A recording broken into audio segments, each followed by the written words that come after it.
গত পর্বে আমরা ইউজার এজেন্ট নিয়ে বিস্তারিত আলোচনা করেছিলাম। ইউজার এজেন্ট সিস্টেমটাকে আরো স্মার্টলি যে জায়গাতে ব্যবহার করা হয় সেটা হচ্ছে এন্টি ডিটেক্ট ব্রাউজার। নর্মালি আমরা যেরকম আমাদের ডিভাইসগুলোতে আইপি সেট আপ করি, আমাদের ডিভাইসের মাল্টিপল ব্যান এড়ানোর জন্য বা আমাদের লোকেশন চেঞ্জ করার জন্য বিভিন্ন সেট আপ করি, এগুলা কিন্তু আমাদেরকে আলাদা আলাদা ভাবে করতে হয়। বাট এই সমস্ত সুবিধাগুলো যেখানে একটা প্যাকেজ আকারে রয়েছে সেটা হচ্ছে এন্টি ডিটেক্টর বা এন্টি ডিটেক্ট ব্রাউজার। এই ধরনের ব্রাউজার ব্যবহারকারী ব্যক্তিকে ডিটেক্ট করা অনেক কষ্টসাধ্য হয়ে যায় একটা ওয়েবসাইটের পর। যদিও এখানে আমরা নাম্বারিং করব না, বাট আপনাদের সাথে আমরা আজকের পর্বে কয়েকটা জনপ্রিয় এন্টি ডিটেক্ট ব্রাউজারের সাথে পরিচয় করিয়ে দিব, যেগুলা মেইনলি সিপিএ সার্ভে সহ ইথিক্যাল হ্যাকিং এর বিভিন্ন সিস্টেমে ব্যবহার করা হয়। প্রথমে যেটা রেখেছি সেটা হচ্ছে লিঙ্ক স্পেয়ার। এই ওয়েবসাইটে আসলে এখান থেকে দেখেন ডাউনলোডের অনেকগুলো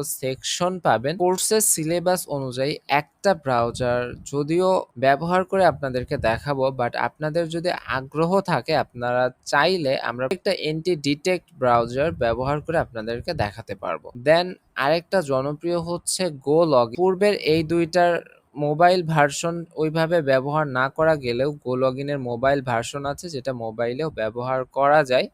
অ্যান্ড আমরা অ্যাডস পাওয়ারটা পিসি থেকে, লগইনটা মোবাইল থেকে আপনাদেরকে ব্যবহার করে দেখাবো। দেন আপনারা মাল্টি লগইন এই এন্টি ডিটেক্ট ব্রাউজারটা ইউজ করতে পারেন। দেন স্মার্ট প্রক্সি এর পার্সোনাল এন্টি ডিটেক্ট ব্রাউজার সেটা হচ্ছে এক্স ব্রাউজার, এইটা ব্যবহার করতে পারেন। এর বাইরেও অনেকগুলো রয়েছে। যেরকম আমরা একই ওয়েবসাইটে 10টা অ্যাকাউন্ট করতে গেলে সাধারণত 10টা ফিজিক্যাল ডিভাইস লাগে, সেই ক্ষেত্রে আমরা হয়তো ভার্চুয়াল স্পেস যেটা আমরা পূর্বে আলোচনা করেছি সেইটা ব্যবহার করতে পারি। আর প্রত্যেকবার সেট আপ করার জন্য এই স্পেস থেকে ওই স্পেস, ওখান থেকে ওখানে, বা অনেক ভারী হয়ে যায় ব্যাপারটা।